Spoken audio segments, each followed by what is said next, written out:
اعوذ باللہ من الشیطان الرجیم بسم اللہ الرحمن الرحیم السلام علیکم ورحمۃ اللہ وبرکاتہ۔ آپ کا ہوسٹ اینڈ دوست ڈاکٹر محمد طیب آپ کی خدمت میں حاضر ہے۔ آج ہم بات کریں گے بعد از ولادت جریان خون، پوسٹ پارٹم ہیمریج۔ اس سے پہلے آپ سے ریکویسٹ ہے کہ ڈاکٹر محمد طیب یوٹیوب چینل کو سبسکرائب کریں، بیل آئیکن کو کلک کریں۔ بڑے تھینکس۔ بچے کی ولادت کے بعد وجائنا کے راستے زیادہ مقدار میں خون کا آنا پوسٹ پارٹم ہیمریج کہلاتا ہے۔ اس کی مدت 6 ہفتے ہے اور اس دوران آنے والی شدید خون چہرے میں آئے گا۔ بچے کی ولادت کے بعد وجائنا سے ایک خاص حد سے زیادہ خون نہیں آنا چاہیے۔ زیادتی مرض کو ظاہر کرتی ہے۔ اگر اس خون کا آغاز ولادت کے 24 گھنٹے کے اندر ہو تو یہ خون پرائمری پوسٹ مارٹم ہیمریج کہلاتا ہے۔ اگر خون کی سیلان 24 گھنٹے کے بعد شروع ہو جائے تو یہ بہنے والا خون سیکنڈری پوسٹ مارٹم ہیمریج کہلاتا ہے۔ جب بچے کی ولادت ہوئی ہو تو اس قدر ایک خودکار نظام رکھا ہے جس کے ذریعے خون کا اخراج رک جاتا ہے۔ جس وقت پلیسنٹا کا یوٹرس میں اس کے ساتھ چپکا ہوا ہے تو 500 سے 700 ملی لیٹر کی مقدار فی منٹ کے حساب سے پلیسنٹا کی طرف جاتی ہے۔ پھر تب پلیسنٹا الگ ہو جاتی ہے تو قدرتی طور پر مایو مٹیریم کی تہ سکڑتی ہے اور اس خون کی نالی کے سرے بند کر دیتی ہے جس سے خون کا سیلان بند ہو جاتا ہے۔ یہ سب کچھ پلیسنٹا کے اخراج کے بعد رحم کے سکڑنے کے عمل کے ساتھ ہی خود سے ہو جاتا ہے۔ لیکن اگر یہ مایو مٹیریم کی تہ سکڑ کر خون کی نالیوں سے بہنے والے خون کو بند کرنے میں کامیاب نہ ہو تو پلیسنٹا کے الگ ہونے کے مقام سے زبردست اور خطرناک جریان خون یعنی بلیڈنگ ہوتی ہے۔ علامات: جب پوسٹ مارٹم جریان خون ہوتا ہے تو درجہ ذیل علامات ہم آپ کے ساتھ شیئر کریں گے۔ خون کا اخراج جس کا دیکھا جا سکے اور بکثرت ہوتا ہے۔ مریض کی حالت دیکھتے ہی دیکھتے بگڑتی چلی جاتی ہے۔ یہ بگڑی ہوئی حالت مینٹل کولیپس کہلاتی ہے۔ یہ جان لیوا بھی ہوتی ہے۔ جریان خون کی وجہ سے رنگت زرد ہو جاتی ہے۔ مریض پر ایک عجیب بے قراری اور بے چینی طاری ہو جاتی ہے۔ ابتدائی طور پر نبض کی رفتار بڑھ جاتی ہے پھر کم ہو جاتی ہے۔ مریض صورتحال کی سنگین کے باعث شوق کی حالت میں جا سکتی ہے۔ فشار خون کم ہوتا ہے اور ہائپوٹینشن کی حالت ہو جاتی ہے۔ خون کا سیلان یہ باقاعدہ ہوتا ہے۔ جب اچانک سیلان ہو تو فوراً نیند نکلتا ہے اور مریضہ کو جسم بڑھ جاتا ہے حتیٰ کہ فرش پر بہنے لگتا ہے۔ مریضہ کی حالت بڑی خراب ہوتی ہے۔ وہ مچھلی کی طرح تڑپتی ہے۔ سانس کی رفتار سست ہو جاتی ہے۔ مریض کو آکسیجن کی کمی محسوس ہوتی ہے۔ وہ ہوا کی خواہش کرتی ہے۔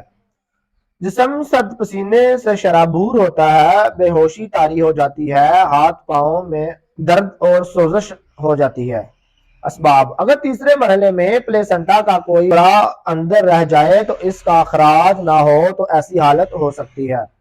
جب ولادت میں تاخیر ہوتی ہے تو عورت جسمانی طور پر تھک جاتی ہے۔ اس تھکاوٹ کا اثر یہ ہوتا ہے کہ بعد از ولادت رحم میں سکڑاؤ نہیں آتا، ڈھیلا ہو جاتا ہے، ڈھیلا ہی رہتا ہے اور نہ سکڑنے کی وجہ سے جریان خون ہوتا ہے۔ اگر رحم میں ایک سے زیادہ فٹس ہوں اور رحم کا پھیلاؤ بہت زیادہ ہو تب بھی ایسا ہو سکتا ہے۔ جب امنیوٹک فلوئڈ کی مقدار طبعی مقدار سے بھی بہت زیادہ بڑھ جائے تو پولی ہائیڈرومینس کی کیفیت ہو۔ بچہ اگر تیزی سے باہر آ جائے اور ڈاکٹر یا لچوی احتیاط کے طور پر ہاتھ کا دباؤ نہ رکھے اور انول کے الگ ہونے میں تاخیر ہو، ایسی عورتوں کو جو پہلے بھی کئی بچے پیدا کر چکی ہوں، ملٹی گریویڈا اس طرح کے جریان خون کے امکانات زیادہ ہوتے ہیں۔ اگر پلیسنٹا پریویا کی حالت ہو تو یہ بھی حالت ہو سکتی ہے۔ واضح عمل کے دوران کسی طرح کا ضرر پہنچنے سے ٹراما کی وجہ سے جریان خون ہو سکتا ہے۔ اگر ڈاکٹر یا لچوی جلد بازی سے کام لے گا تو کارڈ کو جلدی کھینچنے کی کوشش کرے۔ برتھ کینال کے زخم کے سبب ایسا ہو سکتا ہے۔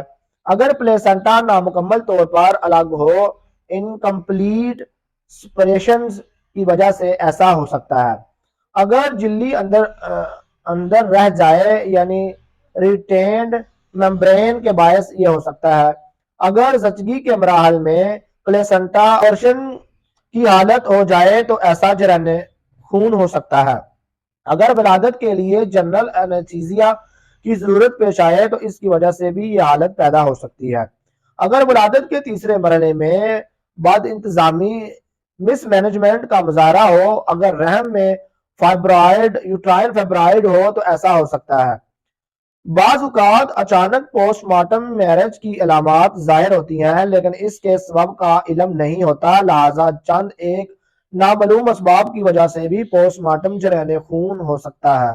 کمپلیکیشن پیچیدگیاں، مریض شوق میں چلی جائے تو خطرناک حالت ہو سکتی ہے۔ اگر حالات کنٹرول بھی ہو جائیں تو خون کی کمی انیمیا کی شکایت ہو جاتی ہے اور شدید جسمانی کمزوری لاحق ہوتی ہے۔ اگر اچانک جریان خون ہو اور اس کا اخراج 1 لیٹر کے قریب ہو تو یہ جان لیوا ہو سکتا ہے۔ قبل از ولادت 250 سے 300 ملی لیٹر خون بہ جانا بھی جان لیوا ہو سکتا ہے۔ جب حالات کنٹرول سے باہر ہو جائیں اور علامات اور نشانیاں اپنی انتہائی کو پہنچ جاتی ہیں تو اس آخر کار مریضہ زندگی کی بازی ہار جاتی ہے، اس کی زندگی کا چراغ ہمیشہ کے لیے کل ہو جاتا ہے۔ جاتی ہے ایلوپیتھک میڈیسن کی، فوری طور پر انتقال خون کا انتظام کریں۔ اس مقصد کے لیے درست گروپ RH فیکٹر اور خون لے کر اس کی کراس میچنگ کروائیں۔ اس کے علاوہ ہیپاٹائٹس ایڈز کا ٹیسٹ بھی کروائیں۔ امراض سے پاک خون دینا ڈاکٹر کی ذمہ داری ہوتی ہے۔ سیل ڈرپ، جلفنڈین ڈرپ اور خون روکنے کے لیے ذیل میں انجیکشن دیں، اناروکسل اور ٹرانزامین انجیکشن لگا سکتے ہیں۔ وٹامن کے انجیکشن، اگر مریض شوق میں ہو تو اس حالت کو سنبھالنے کے لیے ذیل میں سے ہم آپ کو بتائیں گے کون کون سا ہے۔ ڈیکاڈرون ہے، ڈیکسامیتھاسون ہے، سولوکارٹیف ہے، فورٹی کاٹن ہے، اور درد وغیرہ روکنے کے لیے لیومیٹاسین ہے، ڈکلوران ہے، کوئی ایک اینٹی بایوٹک لنکومائسین ہے، سفٹراکزون ہے